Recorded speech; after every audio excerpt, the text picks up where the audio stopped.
좋으신 하나님 아버지, 하나님께서 우리에게 그래도 올 한 해를 허락하셔서 주연의 가운데 이제 12월을 맞이하였습니다. 주신 하나님 앞에 최선으로 살진 못해서나 우리는 부지런히 살아 여기까지 왔습니다. 하나님, 이 한 달 동안은 하나님 앞에서 우리를 돌아보는, 경건하게 하나님 앞에 내년을 준비하는 종들이 되게 하여 주옵시고, 주의 성탄절이 코앞에 있는데 주님이 오신 그 참뜻을 우리 삶 속에서 깨닫고, 그리고 그 말씀 앞에서 새롭게 다짐하는 복된 12월이 되게 하여 주옵소서. 오늘 그 첫 주일을 맞이하여 주님 앞에서 이제 우리에게 말씀 주실 것을 기다립니다. 하나님께서 우리에게 말씀하시고 우리의 영혼이 하나님을 향하여 활짝 열린 마음으로 주의 말씀을 받아 주여 이 악한 세상을 말씀으로 분별하고 통찰하고 이기는 종들이 되게 하여 주옵소서. 우리가 지혜롭고 우리가 분별력이 있어야 주여 우리의 가정이 바로 서고 이 시대가 바로 서게 될 줄 믿습니다. 하나님, 오늘도 주여 우리에게 말씀하시옵소서. 종들이 듣고 실천하겠습니다. 하나님 아버지, 이 시간에도 주님께서 종을 붙들어 주의 말씀만을 전할 수 있도록 인도하여 주옵시고, 하나님 말씀이 선포되어질 때 믿음으로 받을 때 우리의 육신의 질병이 치료되는 은혜도 경험하게 하여 주옵시고, 우리의 염려와 근심도 해결하여 주시옵소서. 예수 그리스도의 이름으로 감사하며 기도드렸습니다. 아멘. 네, 우리 다시 한번 격려하는 시간입니다. 하나님, 오늘도 살아서 우리 가운데 역사하십니다. 그렇게 한번 해보시죠.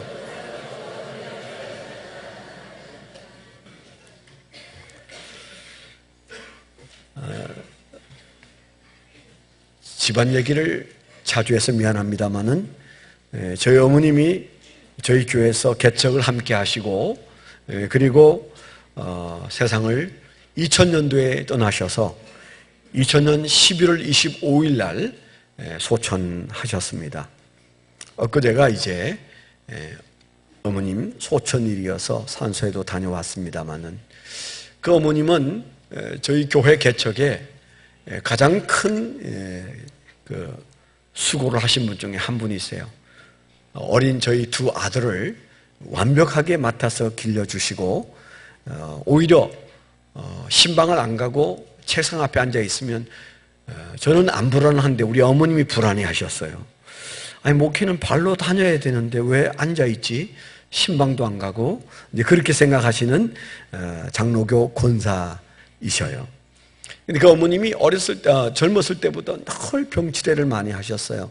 제가 언젠가 말씀을 드린 대로 제가 태어나기 2년 전에 저희 어머님이 죽을 병에 걸렸다가 어떤 사람이 마지막 이제 고별하러 와서 예수 믿으면 굿해서도 안 되면, 대굿해도 안 되면 예수 믿으면 된다던데, 뭐 그런 말을 누가 흘리고 가는데, 그 말을 듣고 우리 어머님이 우리 아버님에게 부탁해서 그 동네 예수 믿는 사람 좀 한 사람 불러달라고 그래서 정말 신랄 같은 그런 희망으로 예수 믿는 사람에게 마음을 열고 기도받고 찬송 부르고, 그래서 살아나신 분이세요. 그래서 그러신 지 2년 후에 제가 태어났습니다. 저희 어머님이 늘 병치레를 하는 것을 어렸을 때부터 잘 보는데, 병원에도 수도 없이 따라가고 모셔가고 그랬는데, 저희 어머님이 가지고 있는 이 의사관이라고 그럴까요? 이 의사가 명의인지 돌팔이인지 딱 둘만 있어요. 그래서 병원에 갔다 오면 그 사람이 아주 명의인 것 같다, 아니면 그 의사가 제대로 된 의사가 아닌 것 같아, 뭐 그렇게 하시거나 그래요. 제가 이렇게 눈여겨보면 저희 어머님이 딱 정해놓은 원칙이 있어요. 그리고 그 마음속에 듣고 싶은 얘기가 있어요. 이 병이 무슨 병입니다, 어디로부터 온 병입니다, 그 얘기를 듣고 싶은 마음이 있는데, 저는 아는데 의사가 잘 모르잖아요. 그래서 다른 얘기하면 별로 안 좋아하십니다. 저희 어머님이 이제 나중에 연세가 많으셔서 건강이 안 좋아지셔서 아산병원에 가시게 됐어요. 근데 저희 어머님이 아산병원에 가셨을 때 저희 어머님은 이 의사가 제대로 된 의사인가 이제 살피고 계시는데, 저는 어머니, 이 의사가 세상에서 제일 유명한 의사입니다. 우리나라에서 제일 유명한 병원입니다. 그렇게 했는데 우리 어머님은 계속 그 말을 안 믿고 살피시더라고요. 근데 불행하게도 이 의사가 우리 어머님은 안 쳐다보고 모니터만 쳐다보고 뭘 자꾸 쓰시고, 물을 때도 안 보고 물으셔요. 뭐라고 그러셨을까요? 나오셔서 저 의사 아닌 것 같아. 저한테 그러셨어요. 아닌 것 같으면 아닌 거예요. 저 의사가 정말 꼭 찝네. 그렇게 하면 또 병이 나으세요. 그런 경험 때문에 제가 걱정이 좀 생겼습니다. 아닌 게 아니라 얼마 후에 입원하시고 그 병원에, 그리고 고생하시다가 그 길로 세상 떠나셨어요. 제 마음속에, 우리 어머니 마음속에 아니라더니 결국 병도 안 낫네, 그런 마음이 들었어요. 우리 어머님이 듣고 싶은 얘기가 딱 하나 있어요. 의사가 용하게 그걸 집어내면 너무 기뻐하셨어요. 한의원에 가거나 또 의사가 이렇게 저렇게 심찰해보고 우리 어머님에게 하는 말이 있습니다. 할머니, 이런 병은요, 그 속에 화가 있어서 그래요. 화가. 젊었을 때 남편이 속색했어요. 그러면 막 명의가 되는 거예요. 어떻게 저렇게 잘 맞추냐, 신뢰가 딱 올라갑니다. 왜냐하면 우리 어머님이 화병이 있으셨거든요. 마음속에 화가 있어서 연세가 있으셔도 그 화 때문에 마음이 늘 힘들어하고 그러셨는데, 예수 은혜로 살긴 하지만은 그게 있는데, 그걸 알아맞추는 사람을 만나면 그 의사의 호감을 가지고 저 사람 좋은 의사야, 똑똑한 의사고 명의야, 그런 마음이 들고, 그런 마음이 들면 또 그럭저럭 병이 낫는 거죠. 그래서 우리 어머님에게는 딱인데 그 말을 해주면 되는데, 이제 그런 마음을 제가 가지고 병원을 많이 따라다녔습니다. 나중에 알고 보니까 그게 그냥 그런 게 아니에요. 사람들의 마음속에는 그런 마음이 다 조금씩 있고, 실제로 그런 마음이 안 들어도 사람의 병의 대부분이 어떻게 생겼건 간에 그 병이 진행되는 과정 속에 과거에 그 마음속에 품고 있는 것들이 병이 되기도 하고 병을 낫게 하기도 해요. 그런 말을 가장 강하게 하신 세계적인 의사가 폴 토로니입니다. 제가 이제 좋아하는 분인데, 이분은 의사이면서 나중에 목사도 되신 그런 분인데, 이분이 이제 돌아가신 지 몇 년 됐습니다만, 이 폴 토로니어라는 스위스 의사가 전 세계적으로 유명한 것은 이분이 인격 의학이라는 말을 했어요. 그저 제가 한번 얘기한 적 있죠. 이분은 의학이 어떻게 가야 되느냐, 검사를 잘해가지고 꼭 병이 뭔지 그걸 현상적으로 맞추는 것 가지고는 진정한 치료가 아니다.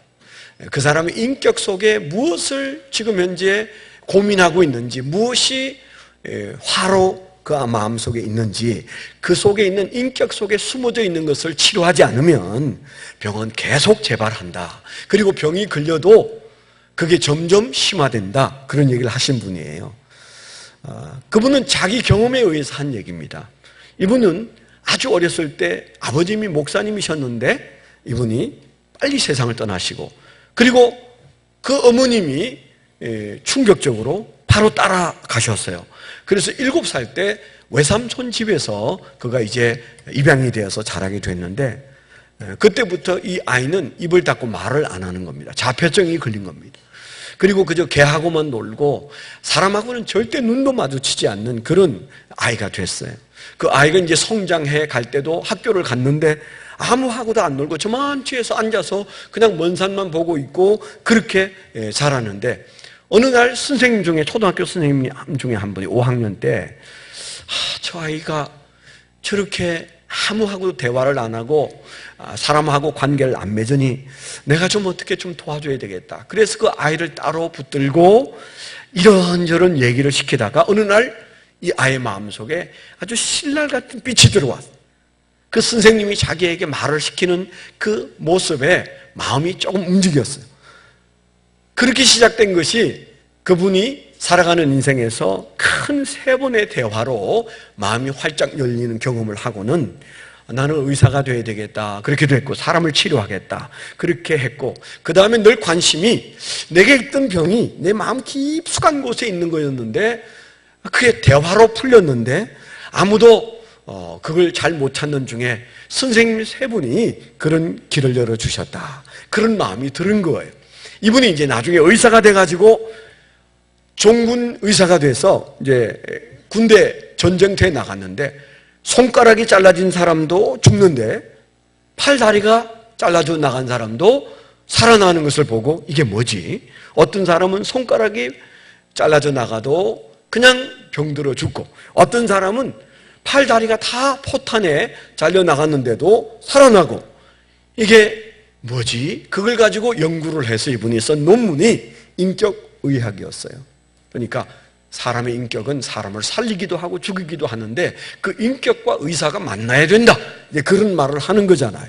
우리 어머님이 말씀하시고 생각했던 게 그릇된 생각이 아닌 거예요.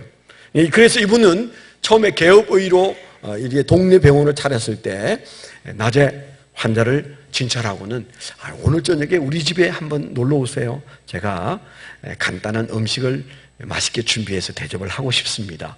의사가 부르니까 기꺼이 그날 밤에 가면 이제 벽난로에 불을 잘 지펴놓고 흔들 의자 2개를 놓고, 그리고 이제 이분이 식사를 한 다음에 차를 마시면서 이런저런 얘기를 하면 살아온 얘기, 이 폴 도로니오가 살아온 인생 길이 얼마나 험했겠어요. 자기의 험했던 인생 얘기를 쭉 하면 그 환자가 자기 마음속에 담겨져 있던 얘기를 서울 꺼내는 겁니다.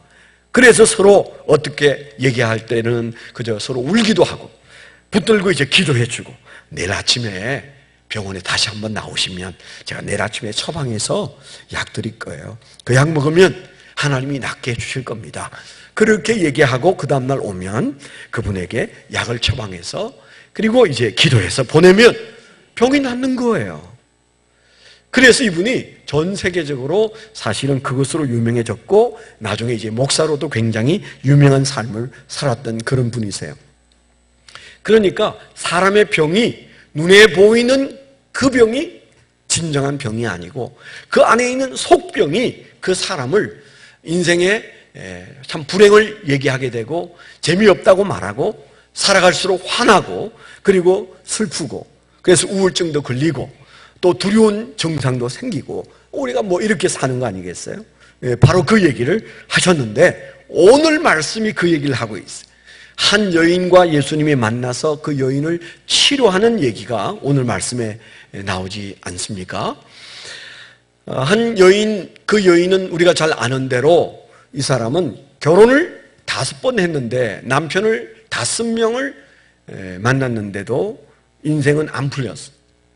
지금 살고 있는 남편은 6번째인데 지금 살지 말지 또 어떻게 갈아봐야 되는지 그런 고민을 하고 있는 인생입니다. 뭐 이 여인이 바람기가 있어서 뭐 그렇게 남편을 많이 갈았다 그거 아니고 여튼 어떻게 된 일인지 몰라도 이 여인이 살아오는 인생에 결혼을 5번 하고 6번째 남자는 지금 현재 동거하고 있는 그런 남자인 거예요. 그러니 지금부터 2000년 전에 아무리 사마리아 땅이어도 그런 여자가 살기는 얼마나 힘들겠어요. 얼마나 힘들겠어요. 너무 힘드니까 이분이 모든 문을 닫고 살았어요. 그 동네에서도 그는 바깥 출입을 하지 않는 사람이었어요. 근데 어쩔 수 없이 필요한 것이 물인데 물을 한번 길로 가는 것도 고민해서 가는 처지가 됐어요. 사람들이 가장 나타나지 않는 시간대가 언제나 조사를 해보니까 섭씨 40도가 넘는 뜨거운 햇볕이 내리쬐이는 정오에 내가 물길로 가면 사람을 안 만날 수 있겠다. 그래서 그가 12시에 잠깐 와서 물을 길어서 가려고 그 여인이 12시에 물을 길으러 오는 그런 처량한 삶을 살고 있었어요. 여러분 짐작이 됩니까? 얼마나 삶이 힘들면 사람 만나는 걸 그렇게 두려워하겠어요. 사람 만나기 힘들어서 교회 못 나오는 사람들도 있습니다. 이 여인이 바로 그 우물에 나오는 시간도 그렇게 따져서 이제 나와야 되는 처지가 되었을 때 여인이 물을 기르려고 막 준비를 하고 있는데 난데없는 남자 한 사람이 나타났어요. 그것도 유대인입니다. 사마리아 사람이 아니고. 사마리아 사람을 개 돼지처럼 취급하는 그 당돌하고 당당한 유대인이 키가 훤칠하게 크고 잘생긴 남자가 30대 총각이니까 멋있게 생기지 않았겠습니까? 뭐 어떤 분은 예수님이 못생겼다고 그러는데 그럼 왜 하필이면 못생겼다고 그러는지 몰라요. 그냥 잘생겼다고 하면 되지 않습니까? 같은 예수라도 잘생긴 예수가 좋지 않으세요? 네. 세상의 남자 중에 그분만큼 잘생긴 사람이 없다. 이렇게 믿어야지. 사실은 생긴 거는 뭐 좀 야이고 턱도 나오고 뭐 또 그리고 뭐 하여튼 눈은 쑥 들어가고 코는 쑥 나오고 뭐 그저 그렇다 이렇게 보는 분들이 있는데 안 그렇습니다. 잘생겼어요. 잘생긴 남자가 딱 나타났는데 보니까 유대인이고 그리고 다가오는데 이 앞불싸 이거 큰일 났다. 여자도 아닌 이 남자가 자기 혼자 지금 물 깃고 있는데 빨리 도망가야 되는데 나타나서 말을 걸지 않습니까? 그래서 그것도 물 달라고 합니다. 물 달라고. 물 좀 달라고 합니다. 그러면 어떻게 물 길어서 갖다가 바쳐야 되는데 이거 기가 막힌 순간이죠. 그래서 툭 쏘았습니다. 그런데 그 예수님이 하신 말씀이 뭐예요? 당신이 내가 누군지 알면 내게 오히려 물 달라고 했을 것이요. 내가 주는 물은 내일 목마르지도 않고 1시간 후에 목마른 것도 아니에요. 영원히 목마르지 않는 영혼의 생명수를 내가 줄 수 있어. 그 말을 듣고 이 여인이 갑자기 생각이 바뀌어서 예수님과 대화하는 그런 장면입니다. 이 고달픈 한 여인, 우리가 그렇게 심각한 처지가 아니어서 오늘 우리가 예배에 나오긴 했습니다마는 오늘 우리가 이 여인의 처지를 주님께서 고쳐주시는 모습을 보면서 이제 우리가 대림절기인데 예수님께서 오신 성탄절을 코앞에 두고 있는 때에 예수님이 오신 것이 그 여인에게 어떤 의미가 있고 오늘 우리에게는 어떤 의미가 있는지, 내 사랑하는 이웃들에게는 예수님은 도대체 어떤 존재인지 우리가 좀 생각해 봐야 돼요. 남편이 6 있는 이 불행한 여자, 참 고통스러운 삶을 살고 있는 여자인데 이 여인이 나중에 물동이를 내려놓고 동네방네 다니면서 부끄러운 줄도 모르고 예수 만났다는 얘기를 하잖아요. 분명히 이 여인은 바로 예수님을 만나서 자기가 생각하지도 않던 문제를 해결받았어요. 물을 구하러 왔던 여자가 먹으면 목마른 그 물을 얻은 것이 아니라 생명수를 얻은 기쁨을 지금 우리에게 보여주고 있는 장면이에요. 우리 교회도 3번 결혼한 한 여인이 있었는데요. 어제 우리 교회 결혼식장에 그분이 나타나셔서 얼마나 반가웠는지도 몰라요. 오랜만에 만났습니다. 남편이 아주 좋은 직업을 가지고 아주 안정된 삶을 잘 살던 중에 그 남편이 전기에 감전이 돼서 갑자기 세상을 떠나면서 완전히 나락으로 떨어진 그런 불행한 여인이었어요. 근데 이분이 이제 그 다음에 어떻게 해서든 딸 하나 데리고 살아보려고 재혼을 했는데 앞불사 재혼을 하고 보니까 그 남편이 폐암에 걸린 거예요. 그래서 이제 사형 선고를 받고 아주 어려운 가운데 저희 교회에 이 가정이 와서 등록을 했습니다. 그리고 얼마 시간이 흐르지 않은 후에 그 암에 걸렸던 남편마저도 세상을 떠났어요. 그러니 차례로 남편 2사람이 세상을 떠난 이 여인이 살아갈 용기가 있겠습니까? 다행히 이제 예수를 믿기 때문에 예수 믿는 기쁨으로 겨우겨우 어려움 중에 살아가던 분이세요. 근데 그 중에 어느 날 우리 교인이 그분에게 한 사람을 소개했어요. 중매를 했어요. 그래서 제가 주례를 서고 결혼식을 했는데 예수를 안 믿는 분인데 이 남자분이 이 예수 믿는 여자분을 보고는 결혼 2번 했고 딸 데리고 어렵게 사는 이 여자가 너무 마음에 들어서 이분이 그냥 예수건 뭐건 다 믿겠다고 그래가지고 이분이 성경 공부도 하고 막 이래가지고 예수를 믿었어요. 그리고 결혼을 해서 우리 교회를 떠나서 저 충주에 가서 살게 됐어요. 그분이 어제 만났어요. 결혼식에 왔어요. 왜 왔을까요? 바로 그 어제 결혼식 하는 혼주가 중매를 한 사람이에요. 지금 저기 서산에 가서 살고 있더라고요. 전원주택을 지어서 행복하게 잘 사는, 얼굴에 봐도 행복하고 그 남편이 절 붙들고 얼마나 좋아하는지, 아직까지 그 부인이 예쁘다는 얘기잖아요. 그러니까 줄에 섰던 목사를 기뻐하고 좋아하죠. 그래서 밥을 먹으면서 이런저런 기쁜 얘기를 하고 저도 얼마나 기쁜지 몰라요. 여러분 중에 상당수는 어제 결혼식이 있었는지도 모르시죠? 우리 교인이 결혼식 했는데도 안 오셨잖아. 그렇죠? 비극입니다. 비극. 부주 때문에 못 오는 분도 있고, 여러분들이 뭐 그렇게 가깝지 않다 그래서 못 오시기도 하는데, 저는 이게 현대 교회의 문제 중에 하나라고 생각합니다.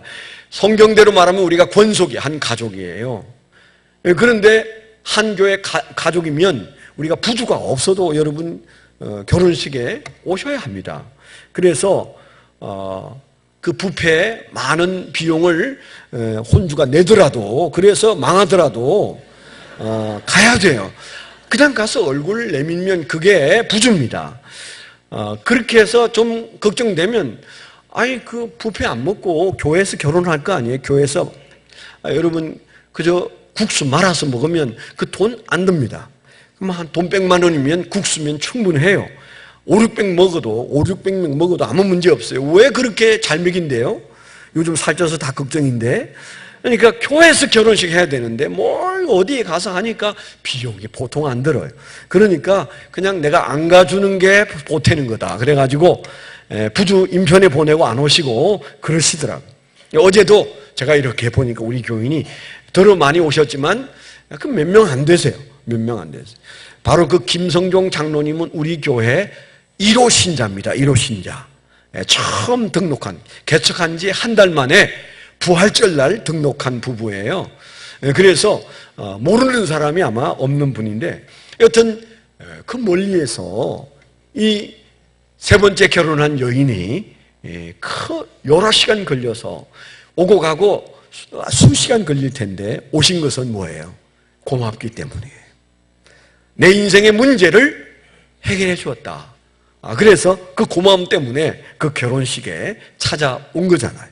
이 여인이 주님 앞에 얼마나 고마웠으면 성경에 이 여인의 모습이 그대로 길게 소개가 되어서, 이 여인이 물 기르러 왔다가 목말라 왔다가 영혼의 생수를 마시는 놀라운 역사가 여기 일어났다는 사실을 오늘 우리가 확인하고, 우리 안에도 그 놀라운 사실 앞에 감격하고 새 힘이 솟는 그런 은혜가 일어나기를 축원합니다. 오늘 예수님은 우리에게 생명수 되신 예수님으로 나타나 있습니다. 예수님이 어떤 분이신가? 예수님이 생명수로 나타나셨어요. 생명수가 뭡니까? 우리 영혼의 목마름을 해결하셔서 한 번 마시면 영원토록 목마르지 않는 근본적인 문제. 이 여인은 지금 어떤 문제를 끌어안고 있어요? 내가 남편만 잘 만나면 내 인생이 해결될 거라고 생각했어요. 여러분 중에도 그런 분들이 계실지 몰라요. 내가 이 아내만 바꿔치기 하면 인생이 달라질 수 있을 텐데, 내가 이 남편만 바꿔치기 하면 인생이 좀 좋아질 수 있을 텐데, 아닙니다. 여기 성경에 뭐라고 그랬어요? 5번 해도 안 되고 6번 해도 그것으로는 문제 해결이 아니다. 아멘? 네. 그게 문제가 아니에요. 현상이에요, 현상. 우리 앞에 꼭 그게 문제처럼 보입니다. 우리 앞에 돈이 꼭 문제처럼 보이고, 가족 관계가 문제처럼 보이고, 자식 문제가 문제처럼 보이지만 그게 근본 문제가 아니에요. 그게 문제가 아닌 것은 아니지만은 그것 쫓아다녀도 해결이 안 됩니다. 쫓아갔더니 6번째까지 쫓아다니고 있다는 얘기를 오늘 우리에게 보여주는 것은, 그 현상으로 우리 문제가 해결되지 않는다.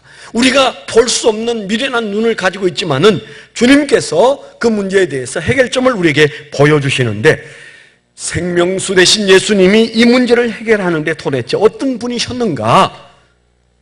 줄여서 3가지로 말씀을 드리면, 첫 번째는 생명수 예수님은 찾아오시는 분이시다. 그걸 우리에게 말씀하시고 계세요.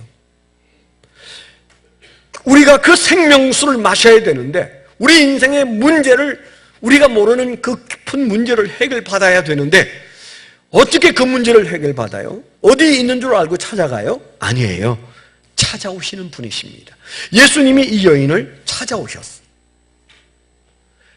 많은 사람들이 내가 예수를 발견했다고 생각하는데 안 그렇습니다. 예수를 발견할 사람은 아무도 없습니다. 예수님이 찾아오셨기 때문에 우리가 예수님을 만나게 되셨습니다. 아멘. 우리가 이것이 은혜예요. 이 은혜를 알아야 돼요. 이 여인이 언제 예수를 찾아갔어요? 안 찾아갔어요. 자기 안에 갇혀서 그저 바깥을 못 나가는 이 여자가 할 수 없이 물길로 가들 때, 이 마음에 정한, 이 여인이 정한 시간이 12시다, 12시. 아무도 안 온다. 이 대학볕에 누가 오겠느냐? 제가 그 사마리아 있어 보지 않았겠어요? 고각 발굴하느라고? 진짜 한낮에는요, 40도가 넘어가는데 못 다녀요, 못 다녀요. 이 여인이 그 시간이 물길로 오는 마음을 딱 정했어요. 내가 12시 간다. 아무도 안 만날 거다. 그랬는데 예수님이 그 여자가 12시에 올 것을 아시고 예수님이 준비하셨는데 언제부터 준비했어요? 아침 6시에 출발하셨어요. 제가 차를 타고 사마리아를 여러 번 가서 예루살렘에서 사마리아까지 그게 걸어서 얼마나 걸릴지에 대해서 정확하게는 모릅니다. 아마 우리 중에 저보다 좀 더 잘 아는 분이 우리 김혜리 집사님이 아까 저 뒤에 앉았던 것 같았는데 있나? 있다.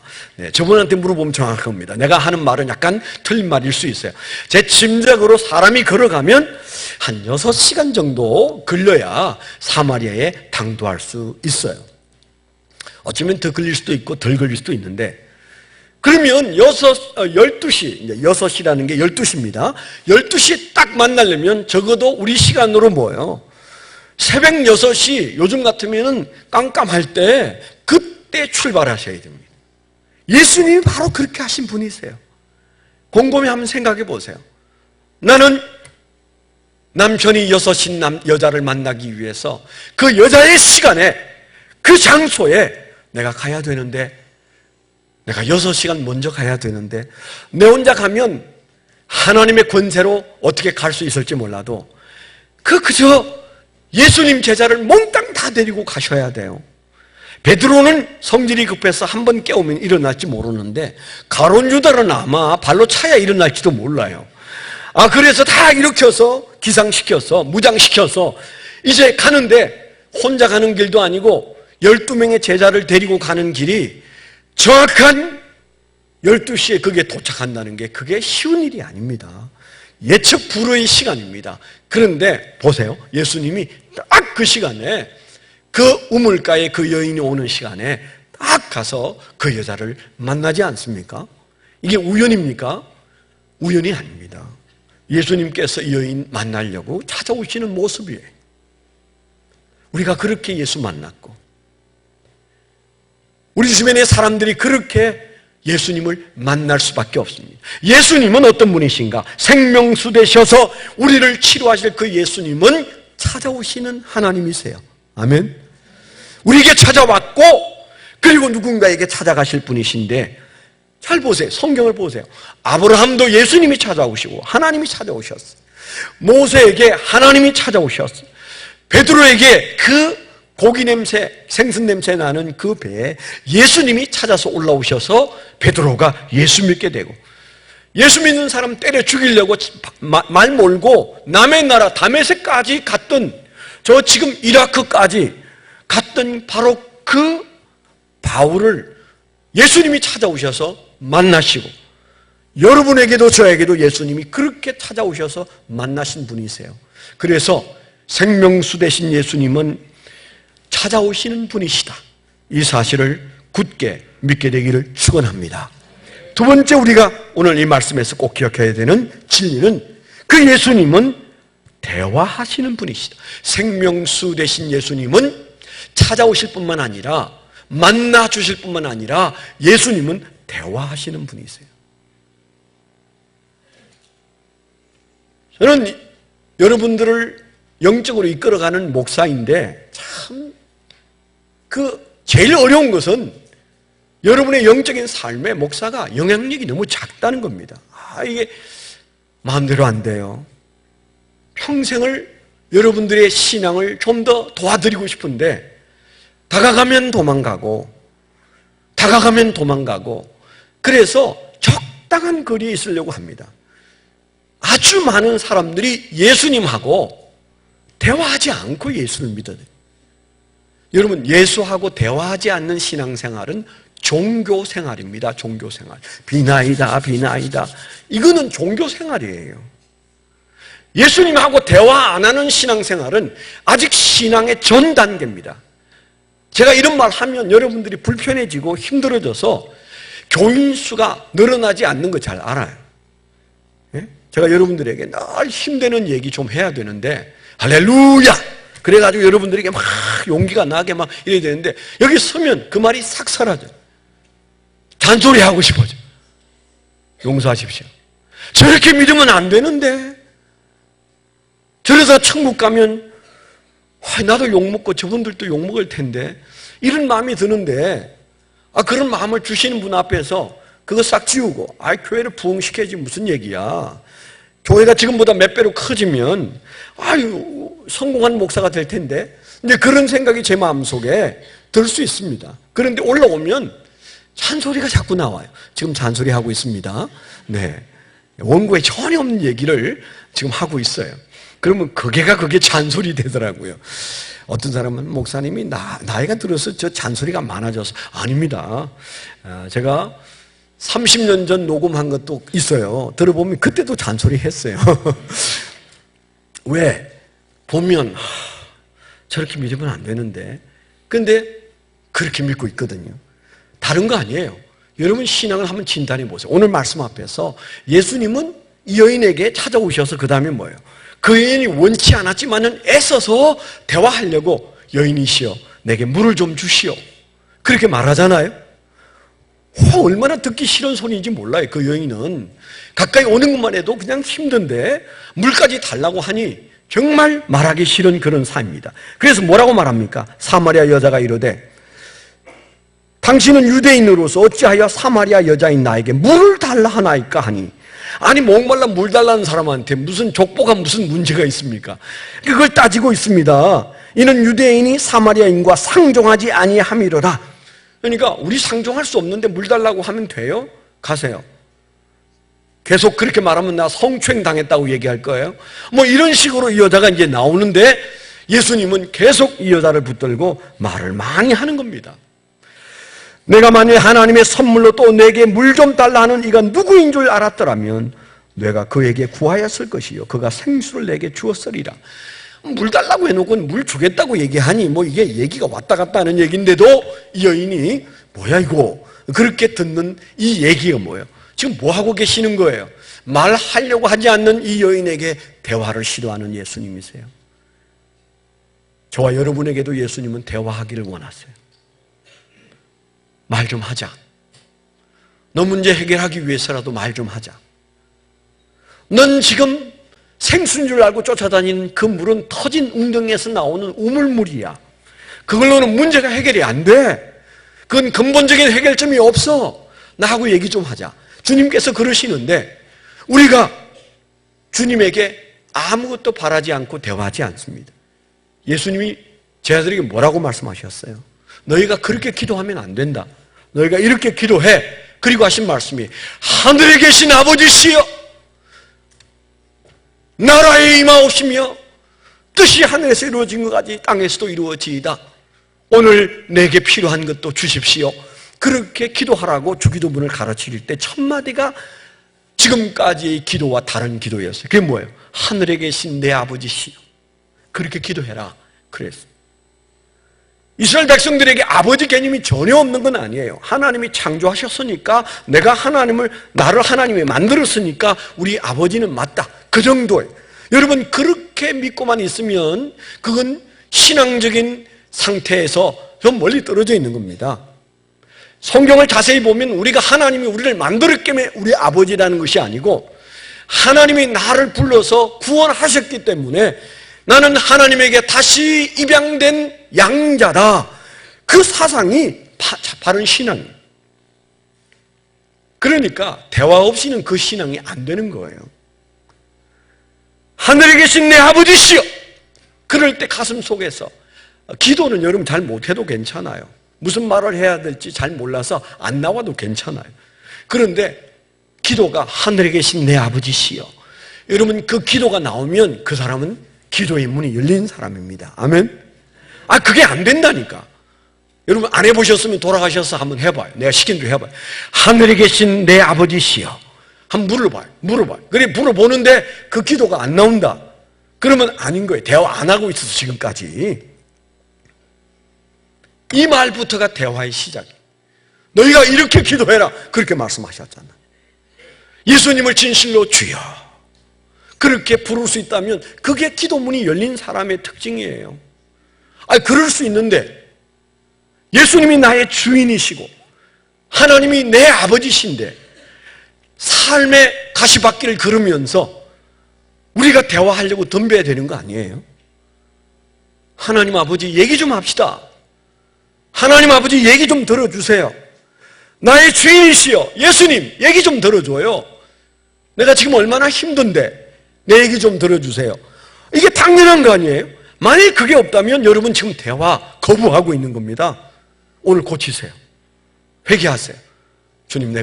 주님은 나에게 계속 말을 거시는데 물 좀 다오. 물 좀 다오. 여러분 예배 나온 것도 주님께서 예배 좀 드려다오. 내가 너를 예배에서 만나고 싶다. 그러시는데 여러분들이 어떤 마음으로 오셨어요? 바로 이게 대화입니다. 이 여인에게 주님께서 대화를 거시잖아요. 그래서 신앙은 뭐냐? 대화다. 기도가 뭐냐? 대화다. 예배가 뭐냐? 대화다. 아멘?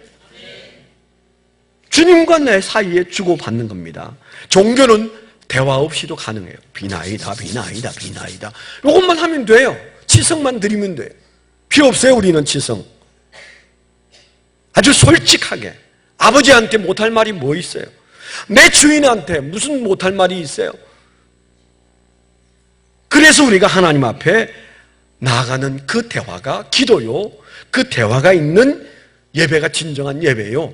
주님께서 우리와 대화하시면 우리의 문제는 내 문제가 아니고 바로 그 순간에 예수 그리스도의 문제가 되고 그 문제는 바로 하나님의 문제가 되는 줄 믿습니다.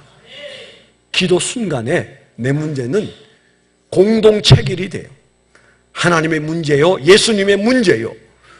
그러면 내보다 능력 있는 그분이 내가 모르는 어떤 더 좋은 방법으로 내 문제를 해결하지 않겠습니까? 대화가 없는 여러분, 주님은 지금도 그 여인에게 말하듯 물을 좀 달라. 주님이 대화의 음성으로 우리에게 다가오는 것을 기억하게 되시기를 축원합니다. 세 번째 생명수이신 예수님은 오늘 이 말씀 속에서 어떤 분으로 드러나십니까? 구원하시는 분으로 드러납니다. 찾아오신 분이시고 대화하시고 그 다음에 예수님은 우리를 치료하십니다.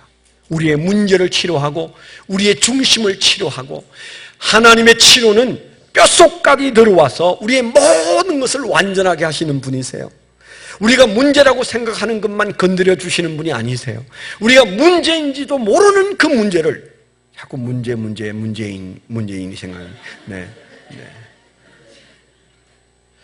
구원하시는 분이세요.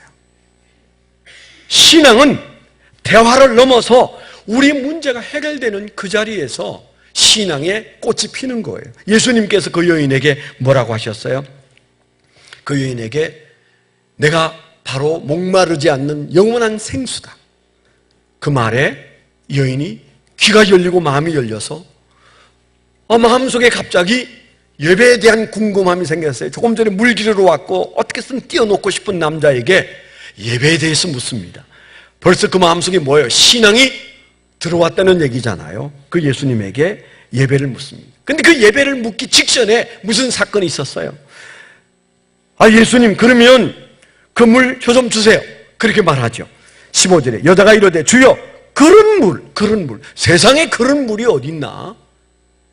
그런데 그런 물이 있다면 내게 주사 목마르지도 않고 또 여기 물 기르러 오지도 않게 하옵소서. 아직 문제가 해결이 안 됐어요.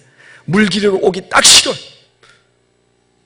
그런 물이 있다면 난 물 기르러 오지 않아도 좋을 텐데 이 물동이를 들고 안 와도 좋을 텐데 그런 약간의 자기 문제가 해결될 것 같은 마음이 그 마음속에 들었을 때 주님께서 그 다음 단계의 대화를 합니다. 그래 내가 그 물을 줄 텐데 너 물 기르러 오지 않아도 되는 그 물을 줄 텐데 우선 남편을 좀 데리고 와라. 그랬습니다. 이야, 엄청난 얘기. 깜짝 놀란 얘기. 가장 숨기고 싶은 얘기를 예수님께서 외간 남자가, 처음 본 남자가 남편 데려와, 그렇게 말씀하셨어요. 여러분, 신앙은 내 안에 있는 가장 숨기고 싶은 것, 가장 가리고 싶은 것, 예수님이 그것 딱 건드려야 그때부터 신앙이 폭발적으로 일어나는 거예요. 그게 회개입니다. 그게 회개입니다. 그거 터트려지지 않으면 우리 신앙은 만족할 수가 없어요. 희열이 없어요. 예수를 믿어도 그냥 힘들고 기쁨이 별로 없어요. 은혜가 없는 것은 아니고 그럭저럭 예수를 믿을지는 몰라도 정말 참 신앙은요, 우리 안에 있는 가장 깊숙한 것을 예수님이 찾아내시는 거예요. 내 남편 데려와, 그렇게 말씀하셨어요. 얼마나 놀랬겠어요. 여자가 대답하여 이르되 나는 남편이 없나이다. 간단한 대답을 했어요. 네. 알려주고 싶지 않은 거죠. 어떻게 알려줘요? 그래서 여인이 없습니다, 남편. 예수님 뭐라고 말씀하셨어요? 내 남편이 없다는 말이 옳다. 그 말이 일단 옳다. 그런데 너에게 남편 5이 있었고 지금 있는 자도 내 남편이 아니니 내 말이 참되도다. 이 말 앞에 여인이 모든 것이 무너졌습니다. 주님 앞에 회개가 일어났어요. 예수님이야말로 내 문제를 해결해 주실 바로 그 하늘에서부터 온 선지자입니다. 그렇게 고백하면서 예수님에게 문을 활짝 열잖아요. 그러면서 예배 드리고 싶습니다. 예배 어떻게 드리면 돼요? 그 예배의 열정이 그 마음속에 일어나는 겁니다. 예수님에 대한 고백과 함께 예배에 대해서 물었고 그 예배에 대한 얘기를 해결받고 들은 다음에 이 여인은 뭐 했어요? 물동이를 내려놓고 마을로 들어갔어요. 물길로 왔던 여자가 물동이 내려놓고 그리고 그토록 만나기 싫은 동네 사람들이 가서 동네 방네 내가 메시아를 만났다고, 나와 함께 가서 그 예수를 좀 만나보자고, 내 문제를 해결해 주신 그분이 당신들의 문제도 해결할 수 있다고, 요즘 말로 하면 전도한 겁니다. 동네 사람들이 따라 나오면서 그 여인을 따라서 와서 예수를 만나는 사건이 일어나지 않았겠어. 뭐 했다는 거예요? 치료받았다는 겁니다. 이 여인은 외적으로 물동이를 내려놓은 것과 가서 예수를 전하는 장면에서 이 여자의 문제가 완벽하게 해결되었구나, 이 사실을 우리에게 보여줍니다.